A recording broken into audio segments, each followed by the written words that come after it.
Welcome to this special 4-part series titled Modern Finance, sponsored by Deluxe, where we explore the future of financial automation. From treasury to accounts payable and receivable, we're diving into how AI and intelligent automation are transforming every corner of finance. In each episode, you'll hear from leaders at Deluxe who are driving innovation and delivering real-world results. Whether you're navigating compliance, fighting fraud, or connecting the financial dots, this series is packed with insights you won't want to miss. Hello, everyone, and welcome to the Leaders in Payments podcast. I'm your host, Greg Myers, and this episode is part of our 4-part series we're doing on modern finance, being brought to you by Deluxe. So today we have a very special guest, Pat Moye, who is the Executive Director of Product Innovation at Deluxe. So Pat, thank you so much for being on the show today, and welcome to the show. Happy to be here, Greg. All right. Well, let's get started by having you tell our audience a little bit about yourself, maybe where you're born, where you grew up, where you went to school, just a few things like that. Yeah, sure. So I grew up in Fairfield, Connecticut, so about an hour outside New York City.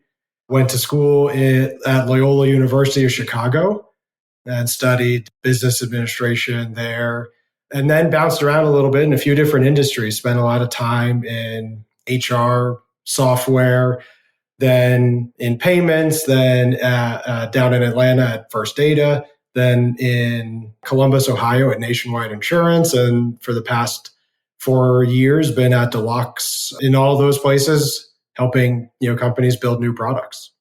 Okay. Well, for those in the audience who may not know who Deluxe is, if you don't mind, tell us a little bit about Deluxe and maybe where they fit into the payments ecosystem. Yeah, absolutely. If you haven't heard of Deluxe, I'm sure you know a lot about the payment channel that we invented 110 years ago, the paper check. And ever since then, we've been really trying to enable businesses to pay and get paid and grow. And part of that journey has been, how do we take this core business of checks, printing checks, processing checks, and expand into adjacent areas that help businesses with the other problems that come in, like the order to cash space, where we're going to be spending a lot of time talking today. So, we've been steadily investing in new technology and new platforms that help solve some of the problems in those spaces and enabling us to take those really deep, trusted relationships we have with companies and banks into the next generation, where we're going to have the ability, regardless of what payment channel you're using, tools that can help businesses run their receivables process more effectively. Well, tell us a little bit about your role, Executive Director of Product Innovation. Sort of, what does that mean? What do you do on a daily basis?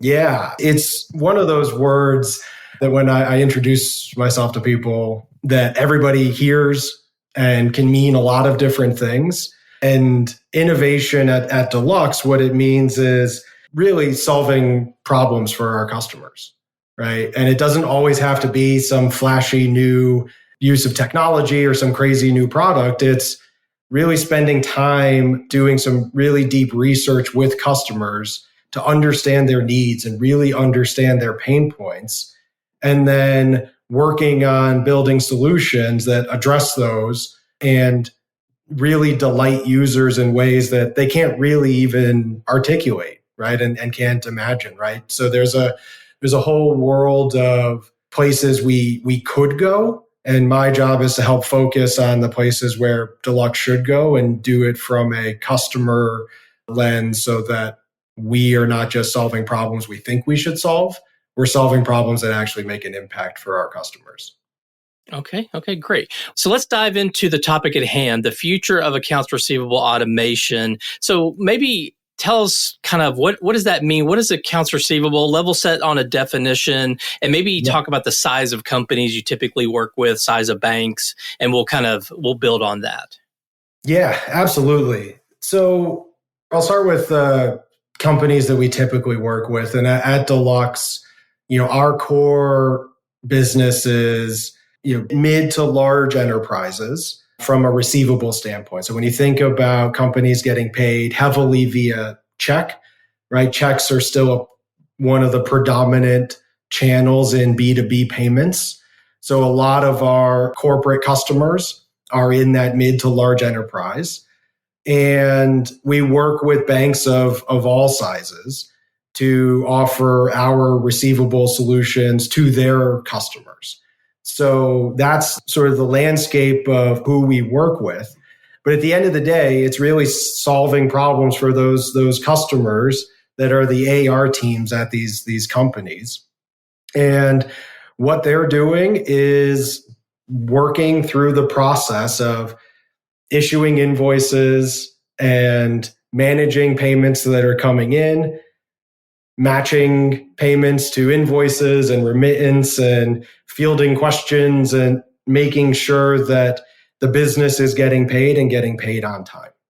And if we think about why that's so important, is it's the critical component to cash flow that enables businesses to have working capital to invest back in their teams, in new products, in helping customers. And it's a really interesting space, because for us, what we see is a lot of the technology advances that we've seen over the years haven't really made it to this space.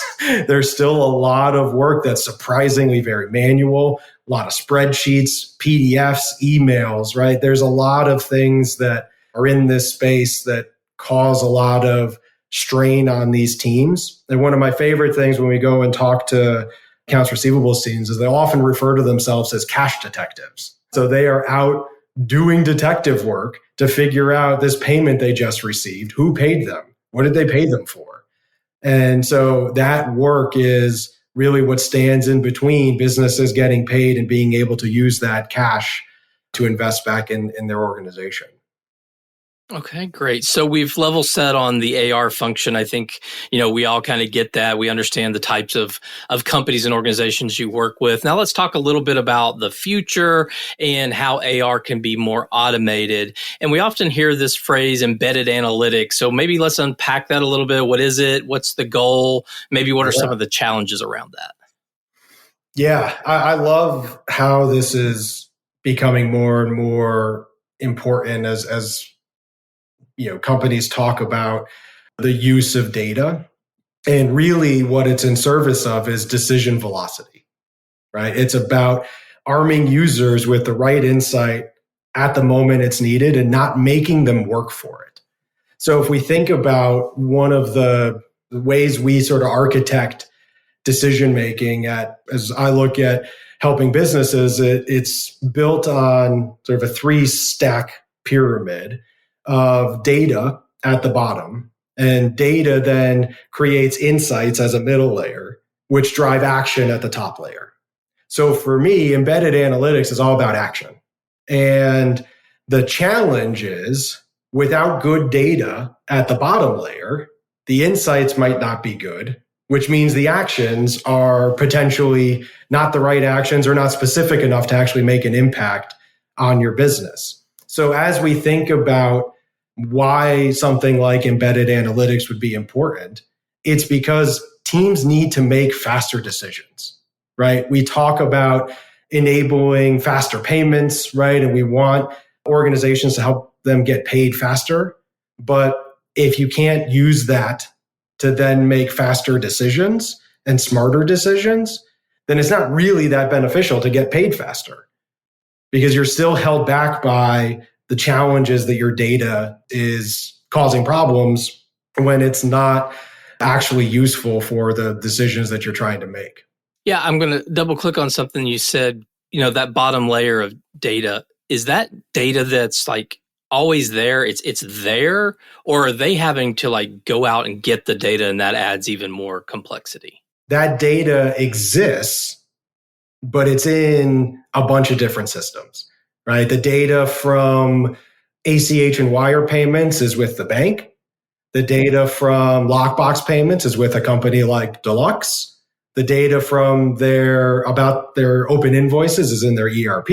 They've got data in a CRM. They've got data in Salesforce, right? They've got data everywhere, right? And the challenge is all of that data is in different models, is in using different fields, using a field that means one thing in one data set and the same thing, the same field using a different label in a different data set. So it causes a lot of problems when you're trying to use that data effectively because it's not mapped right. And even bringing it into, a consolidated Excel spreadsheet still requires a lot of work to make sure that it actually makes sense and that the labels are right and that you can actually then use that data to be effective. So one of the areas that Deluxe has really spent a lot of time in is the data piece. It's not the most glamorous part of the problem spaces that we're looking to solve, but without it, everything else kind of falls apart, right? If you don't have really strong data and really trustworthy data, even the most advanced tools can't really deliver their value. Yeah, that makes perfect sense. And I guess that's sort of why it's at the bottom of the pyramid, right? It's the foundation and getting that foundation right. So what are some of the metrics, the user metrics or operational metrics that, the businesses typically have and they're trying to track? And how does that equate into defining maybe their future needs and how they help and I'm sure you guys help them prioritize that AR roadmap? Yeah.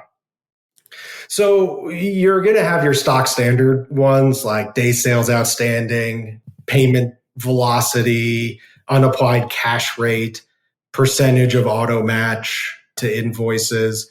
Those are all sort of core insights that can be generated. But again, as I was mentioning before, those are just insights, right? You need to have the tools in place to turn those insights into action that your team can take. But I see a lot of organizations struggle with even some of those stock standard ones because of the disconnected data set. So you have those pieces of the puzzle that are really important.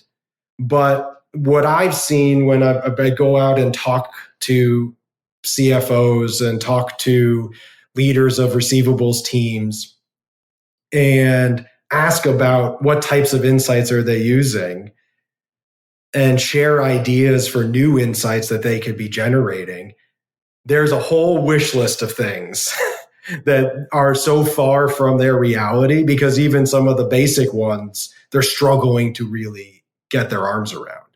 But once you have better data sets and cleaner data, you can get better insights, right? And you can start to see things like what payment exception types are driving the most manual work, right? What's the collections workload by collector? And what's the forecast of your cash position versus your actual cash position? So these are things that, teams really want to be able to have to make those types of decisions and drive action. But without the full set of data being organized in a way that can generate those types of insights, you're sort of left struggling to figure out that on your own. And that's why when it comes to how to prioritize where to go from here, it's really about looking where you have bottlenecks today to start, right? It's about prioritization based on where your needs are that you can start to chip away at, because it's not something that you can implement a system and then all of a sudden all of your problems are solved, right? You have to look at the spaces where you need help and look at the foundational spaces to be able to build from a core and have those more advanced things come later, right? If you're asking for, to start with a analysis of your cash position, but you don't really have a good way of assessing your day sales outstanding, your analysis on your cash position isn't going to be as good because your foundational data is still missing some pieces. So that's where I would say, start where there's bottlenecks, start where there's the foundational layer of the core elements to help you make those decisions and drive those actions. Once you have those, then you can see what the next set of actions that need to be better informed are, right? What are the next things that you can start to prioritize from there? So it's in a world where I, as a product leader, am constantly thinking about prioritization. It's about taking things one step at a time and making sure that you're not overcommitting and setting yourself up for a massive project that isn't going to yield results for years.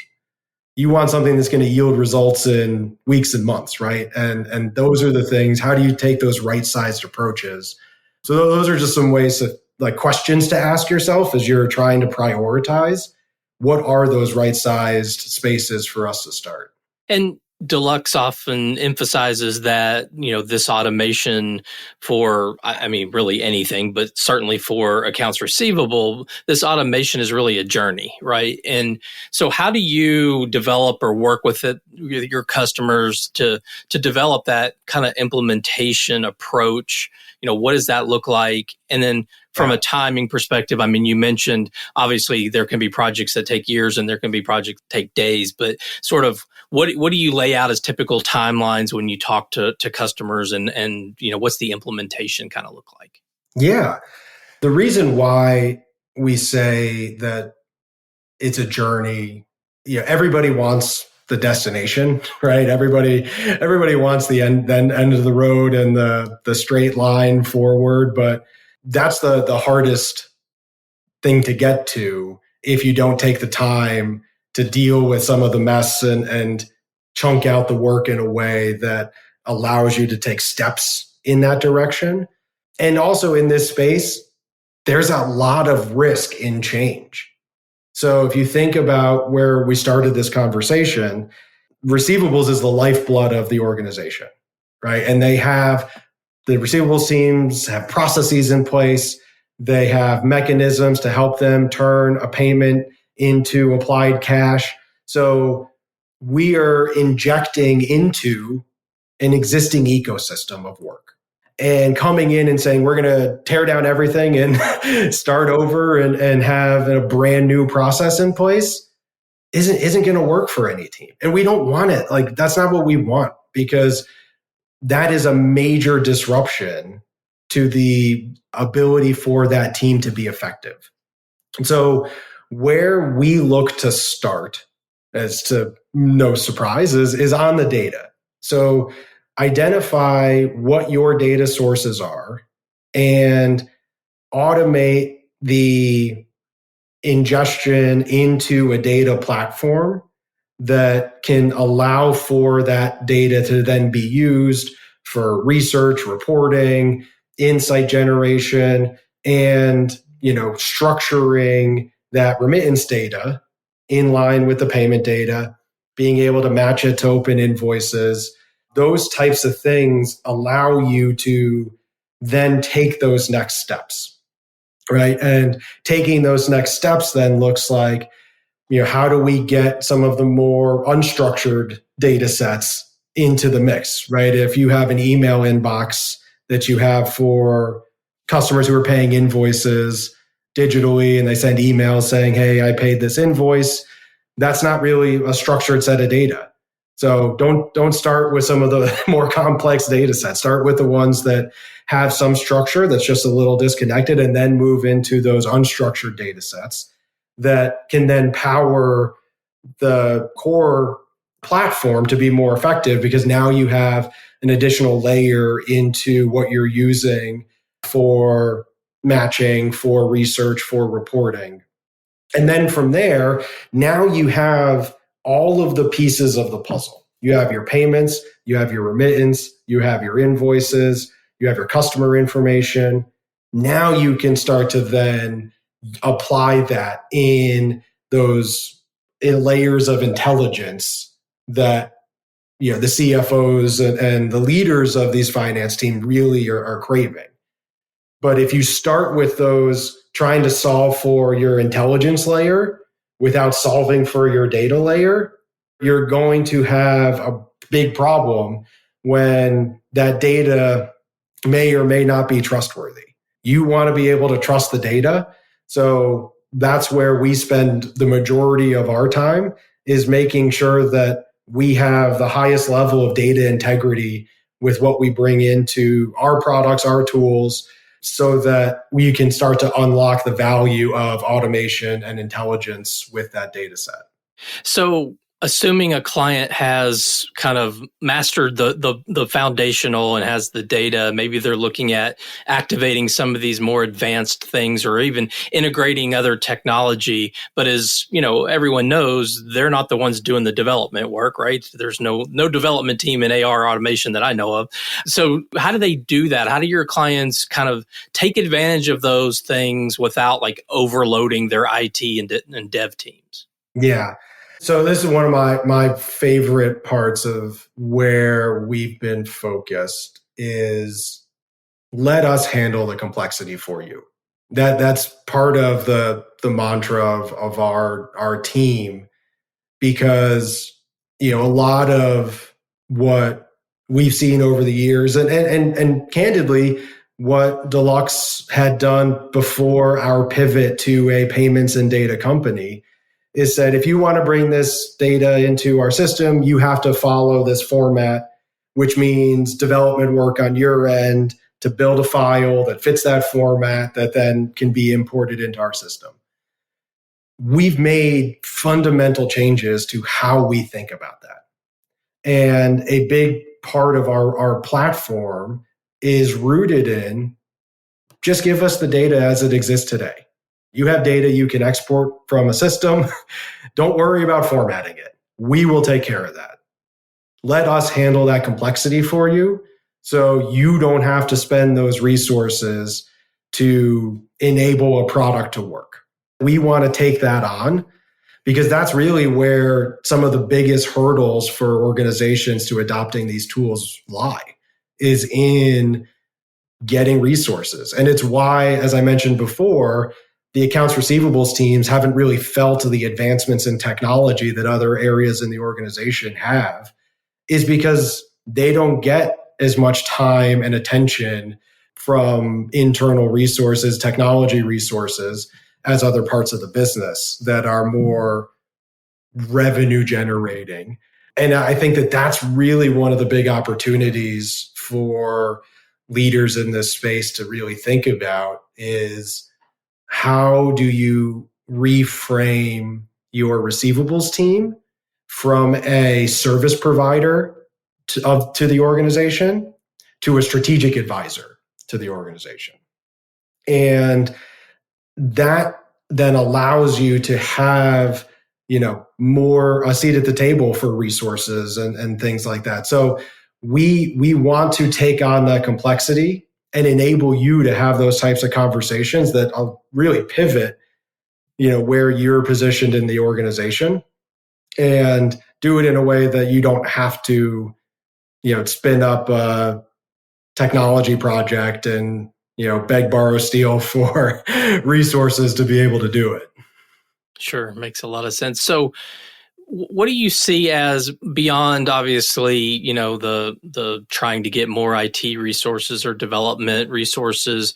What do you see as other internal barriers that keeps AR from really, scaling their automation? Yeah, I think there's a couple things I'll point out. One being just not knowing where to start. It's a big, hairy mess, right? When you go through and try to unravel all of the different pieces of the puzzle here, especially if you think about, a mid-sized business who has gone through an acquisition of another business.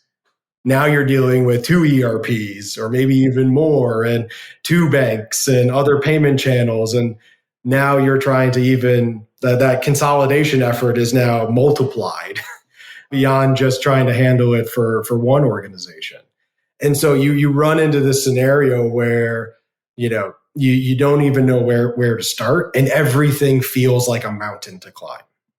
And so I think that tends to be one of the barriers there. And a lot of that can be rooted in some more legacy mindsets. If I think about, I'll use a technology and product analogy here, where Traditional product development was more of a waterfall approach where you build out all the requirements and then everything's defined and then you give it to a technology team to build and then they build the whole thing and then it's ready for customer.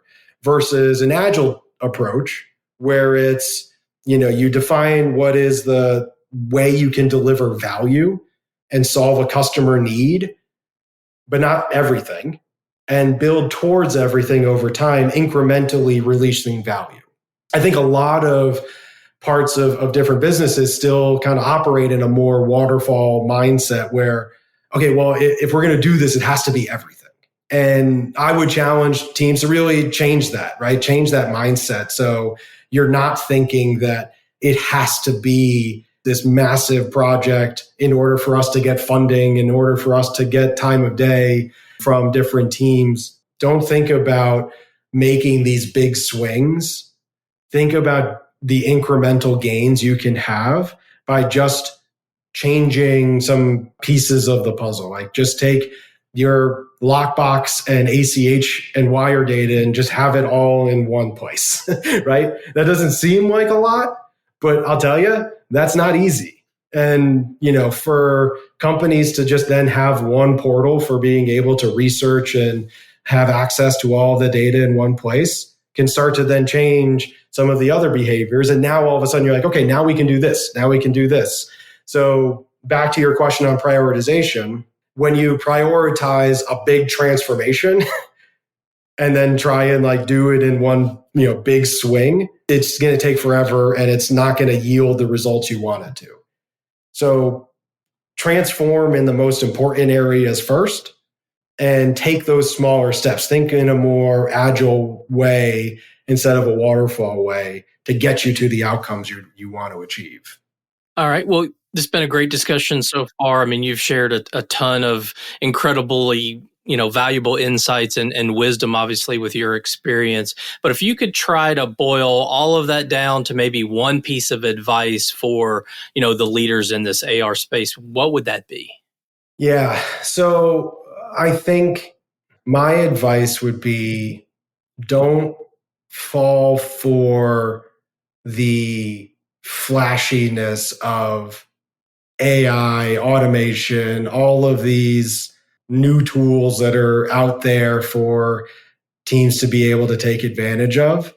Make sure you understand the data that's underpinning it, because it's easy to fall into that trap. And one of the things you asked me about, what my role is and what innovation means at Deluxe, one of the things that we see a lot of is innovation theater in the marketplace, where it's using flashy words, buzzwords, AI, all of these, things that, generate a lot of buzz in the market. But value-wise, I think there's still a lot to be understood about what the true value of those tools are if they're not run on a data platform where data integrity is priority number one. So that would be my biggest piece of advice is if as you're looking to transform, as you're looking to take advantage of all of the things that exist today and new technologies, don't fall for what's, seems like the flashy thing to do without truly understanding how it works and what data powers it.